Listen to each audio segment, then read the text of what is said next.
ആകാശ നിരീക്ഷണത്തിന് നേരത്തെ നിശ്ചയിച്ചതിനേക്കാൾ കൂടുതൽ സമയമെടുക്കുന്നു. വെള്ളാർമല സ്കൂളിലേക്ക് പോകണമെന്ന് പറയുന്നു. അവിടെ ഉണ്ടായിരുന്ന കുഞ്ഞുങ്ങളുടെ തുടർ വിദ്യാഭ്യാസം ഇനി എങ്ങനെയായിരിക്കുമെന്ന് ചോദിക്കുന്നു. മേപ്പാടിയിൽ പകരം ക്രമീകരണം ഒരുക്കുമെന്നുള്ള മറുപടി മുഖ്യമന്ത്രിയിൽ നിന്ന് കിട്ടുന്നു. അതോടൊപ്പം തന്നെ വെള്ളാർമലയുടെ ഇടിഞ്ഞു കിടക്കുന്ന ഭാഗങ്ങളിലേക്ക് കാൽനടയായി എത്തുന്നു. അവിടെയുള്ള നഷ്ടം നേരിട്ട് മനസ്സിലാക്കുന്നു. തുടർന്ന് ബെയിലി പാലത്തിലേക്ക് എത്തുന്നു. ബെയിലി പാലത്തിൻ്റെ ഇരുകരകളെയും എങ്ങനെയാണ് ഉരുൾപൊട്ടി ഇല്ലാതാക്കിയത്, ഒരു നാടിനെ മുഴുവൻ ഉഴുതുമറിച്ചതെന്ന് നേരിട്ട് മനസ്സിലാക്കുന്നു. അതിനുശേഷമാണ് മേപ്പാടിയിലെ ക്യാമ്പിലേക്ക് എത്തുന്നത്. അവിടെ നിന്നുള്ള ദൃശ്യങ്ങളിലേക്ക് കൂടി നമ്മൾ എത്തുകയാണ്. മേപ്പാടിയിലെ ക്യാമ്പിലാണ് പ്രധാനമന്ത്രി നരേന്ദ്രമോദി ഇപ്പോൾ എത്തിയിരിക്കുന്നത്. മേപ്പാടിയിലെ ക്യാമ്പിൽ കഴിയുന്ന കുഞ്ഞുങ്ങളെ അടക്കം പ്രധാനമന്ത്രി നേരിട്ട് കണ്ട് സംസാരിക്കാൻ പോകുന്നു. അതിനായിട്ടുള്ള ആശയവിനിമയത്തിനായുള്ള ക്രമീകരണങ്ങളെല്ലാം അവിടെ ഒരുക്കിയിരിക്കുന്നു എന്നുള്ളതാണ്. ദൗത്യ സംഘാംഗങ്ങളെ കാണുന്നു, രക്ഷാപ്രവർത്തനത്തിൽ പങ്കെടുത്തവരെ കാണുന്നു, എല്ലാ മനുഷ്യരെയും, ഈ ദുരന്തത്തിൽ ഉൾപ്പെട്ടവരെ, ദുരന്തത്തിൽ സഹായിച്ചവരെ, ദുരന്തത്തിൽ എല്ലാവരെയും രക്ഷിക്കുന്നതിനായി ഓടി നടന്നിരുന്ന സർക്കാർ സംവിധാനങ്ങളിൽപ്പെട്ടവരെ എല്ലാവരെയും കണ്ടാണ് പ്രധാനമന്ത്രി ഈ ദുരന്തത്തിൽപ്പെട്ടവർക്കൊപ്പം നിൽക്കുകയാണ്. ആശ്വാസം നൽകുന്നതിനായി, സാന്ത്വനം നൽകുന്നതിനായി ഇനി കേന്ദ്രം കാത്തുവച്ചിരിക്കുന്ന പാക്കേജ് എത്രയാണ്? എങ്ങനെയാണ് ഈ നാടിനെ നമ്മൾ വീണ്ടെടുക്കാൻ പോകുന്നത്? വയനാട് ഒന്നാകെ ചോദിക്കുന്നു, കേരളം ഒന്നാകെ ചോദിക്കുന്നു, മലയാളികൾ ഒന്നാകെ ചോദിക്കുന്നു, നമ്മുടെ നാടിനെ നമ്മൾ എങ്ങനെയാണ് കൈപിടിച്ച് കയറ്റാൻ പോകുന്നത്? ക്യാമ്പിൽ കഴിയുന്ന മനുഷ്യരോട്, ചികിത്സയിൽ കഴിയുന്ന മനുഷ്യരോട് സംസാരിച്ചതിന് ശേഷമാണ് അവലോകന യോഗം.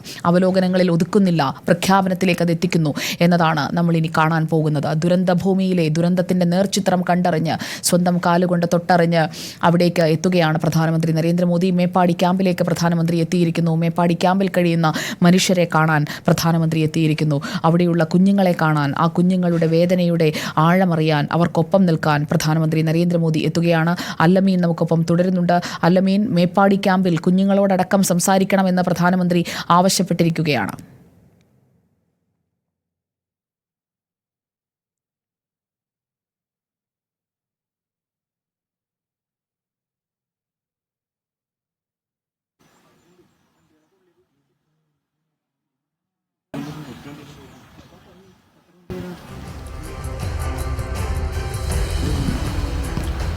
വിവിധ ക്യാമ്പുകളിൽ നിന്നും തെരഞ്ഞെടുക്കപ്പെട്ട ആളുകളെയാണ് മേപ്പാടി സെൻറ് ജോസഫ്സ് ക്യാമ്പിലേക്ക് എത്തിച്ചിട്ടുള്ളത്. സുജയ, അവരുമായിട്ടാണ് പ്രധാനമന്ത്രി സംവദിക്കുക. ക്യാമ്പിൽ കഴിയുന്ന സർവ്വതും നഷ്ടപ്പെട്ട ആളുകൾ, കുട്ടികൾ ഉൾപ്പെടെയുള്ള ആളുകൾ, നഷ്ടത്തിൻ്റെ തീരാ നോവ് അനുഭവിക്കുന്ന ആളുകൾ, നഷ്ടത്തിൻ്റെ ഏറ്റവും കൂടുതൽ ആഘാതം നേരിട്ടിട്ടുള്ള ആളുകൾ, ദുരന്തത്തിൻ്റെ ആഘാതത്തിൻ്റെ മുൾമുനയിൽ നിന്ന് ഇപ്പോഴും മോചിതരായിട്ടില്ലാത്ത ആളുകൾ, അങ്ങനെയുള്ള ആളുകളുമായിട്ടാണ് പ്രധാനമന്ത്രി പ്രധാനമായും കൂടിക്കാഴ്ച നടത്തുക. അവരെല്ലാം ഈ ദുരന്തബാധിതരായിട്ടുള്ള ക്യാമ്പിൽ കഴിയുന്ന ആയിരക്കണക്കിന് ആളുകളുടെ പ്രതിനിധികളായി പ്രധാനമന്ത്രിയോട് കാര്യങ്ങൾ വിശദീകരിക്കുമെന്ന് തന്നെയാണ് മനസ്സിലാക്കാനാകുന്നത്. അവരുടെ പ്രശ്നങ്ങൾ, അവരുടെ ആവലാതികൾ, അവരുടെ ആശങ്കകളൊക്കെ പ്രധാനമന്ത്രിക്ക് മുന്നിൽ അവർ കെട്ടഴിക്കുമെന്നുള്ള കാര്യത്തിൽ ഒരു സംശയവുമില്ല. കാരണം ഉത്തരമില്ലാത്ത കുറേ ചോദ്യങ്ങൾക്ക് മുന്നിലൂടെയാണ് അവരെല്ലാം കടന്നുപോയിക്കൊണ്ടിരിക്കുന്നത്. ഇനി എന്ത് എന്നുള്ളൊരു ചോദ്യമുണ്ട്.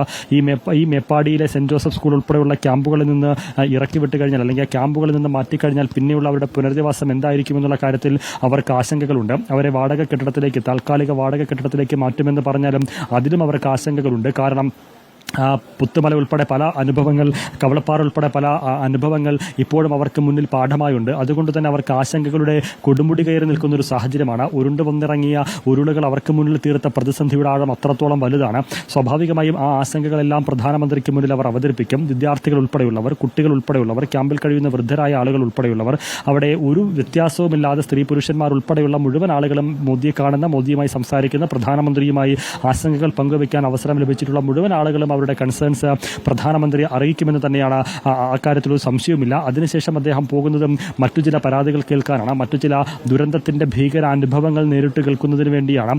ഡോക്ടർ മൂപ്പൻസ് മെഡിക്കൽ കോളേജിൽ കഴിയുന്ന 4 പേരുമായുള്ള സംവാദം, അത് ഒരുപക്ഷെ പ്രധാനമന്ത്രി ഇപ്പോൾ കണ്ടു മടങ്ങിയതിനേക്കാൾ, ഈ ക്യാമ്പിൽ നിന്ന് കേട്ടറിയുന്നതിനേക്കാൾ വലിയ അനുഭവങ്ങളായിരിക്കും ആശുപത്രിയിൽ കഴിയുന്ന 4 പേരിൽ നിന്ന് പ്രധാനമന്ത്രി അനുഭവിക്കാൻ പോകുന്നത്, കേൾക്കാൻ പോകുന്നത്. കാരണം അവിടെയുള്ള 4 പേരും അത്രമേൽ ദുരന്തത്തെ അതിജയിച്ചവരാണ്, അത്രത്തോളം ദുരന്തത്തിൻ്റെ ആഘാതം നേരിട്ട് അനുഭവിച്ചവരാണ്. ഒരുപക്ഷെ ആ ദുരന്തത്തിൻ്റെ ജീവിച്ചിരിക്കുന്ന രക്തസാക്ഷികളുടെ പട്ടികയിൽ, മുൻഗണനയിൽ നമുക്ക് ഉൾപ്പെടുത്താൻ പറ്റുന്ന, മുൻനിരയിൽ നിർത്താൻ പറ്റുന്ന ആളുകൾ കൂടിയായിരിക്കും ആ ആശുപത്രിയിൽ കഴിയുന്ന 4 പേർ. പ്രധാനമന്ത്രിയുമായുള്ള കൂടിക്കാഴ്ച നിശ്ചയിച്ചിട്ടുള്ള 4 പേർ. സ്വാഭാവികമായും അത്തരത്തിൽ പരാതികളൊക്കെ കേട്ട്, പരിഭവങ്ങളൊക്കെ കേട്ട്, അവരുടെ ആകുലതകളും അവരുടെ വ്യസനങ്ങളും അവരുടെ വ്യാകുലതകളും അവരുടെ ആശങ്കകളും എല്ലാം നെഞ്ചോട് ചേർത്ത് പ്രധാനമന്ത്രി ഇനി പോകുന്നത് കളക്ടറേറ്റിലേക്കാണ്. കളക്ടറേറ്റിലെ ആ യോഗത്തിൽ എന്ത് നിലപാട് സ്വീകരിക്കുമെന്നുള്ളത് മാത്രമാണ് ഇനി കണ്ടറിയേണ്ടത്, കേട്ടറിയേണ്ടത്. വയനാടിന്റെ വീണ്ടെടുപ്പിന്, ഈ സന്ദർശനത്തിനപ്പുറത്തേക്ക്, ദുരന്തബാധിതരുമായുള്ള ആശയവിനിമയത്തിനപ്പുറത്തേക്ക്, ദുരന്ത മേഖലകൾ നേരിട്ട് കണ്ട് മടങ്ങുന്നതിനപ്പുറത്തേക്ക് എന്ത് ഇടപെടൽ, എന്ത് ഗ്യാരണ്ടി മോദി ഇക്കാര്യത്തിൽ നൽകുമെന്നുള്ളതാണ് കണ്ടറിയേണ്ടത്. വയനാടിൻ്റെ വീണ്ടെടുപ്പിന്, മുണ്ടക്കയുടെ പുനർനിർമ്മാണത്തിന്, ഒപ്പം ഇവിടുത്തെ ജനങ്ങളുടെ പുനരധിവാസത്തിന് എന്ത് മോദി ഗ്യാരണ്ടിയാണ് കേന്ദ്ര സർക്കാർ കരുതി വെച്ചിരിക്കുന്നത് എന്നുള്ളത് മാത്രമാണ് മലയാളികൾ ചോദിക്കുന്നത്, കേരളം ചോദിക്കുന്നത്. അതിനുള്ളൊരു ഉത്തരമാണ് നമുക്കിനി ലഭിക്കേണ്ടത്. സ്വാഭാവികമായും ആ ദൃശ്യങ്ങളൊക്കെ നേരിൽ കണ്ട് മടങ്ങുന്ന പ്രധാനമന്ത്രി ഒരു അനുഭവപൂർവ്വമായ സമീപനം സ്വീകരിക്കുമെന്നുള്ള വലിയ പ്രതീക്ഷ തന്നെയാണ് സംസ്ഥാനത്ത് ഭരണപക്ഷത്തിനും പ്രതിപക്ഷത്തിനും ഒരുപോലെയുള്ളത്. എന്ന് മാത്രമല്ല, BJPയുടെ സംസ്ഥാന നേതൃത്വവും അത്തരമൊരു പ്രതീക്ഷയ്ക്ക് അപ്പുറത്തേക്കൊന്നും വെച്ച് പുലർത്തുന്നുമില്ല. അതിനെയൊക്കെ തകിടം മറിക്കുന്നൊരു നിലപാടിലേക്ക് കേന്ദ്രം മാറുമോ എന്നുള്ളതാണ് ഇനിയൊരു ആശങ്കയായി നിൽക്കുന്നത്. ഏതായാലും അങ്ങനെ ഉണ്ടാകില്ല എന്ന് തന്നെ നമുക്ക് പ്രതീക്ഷിക്കാം.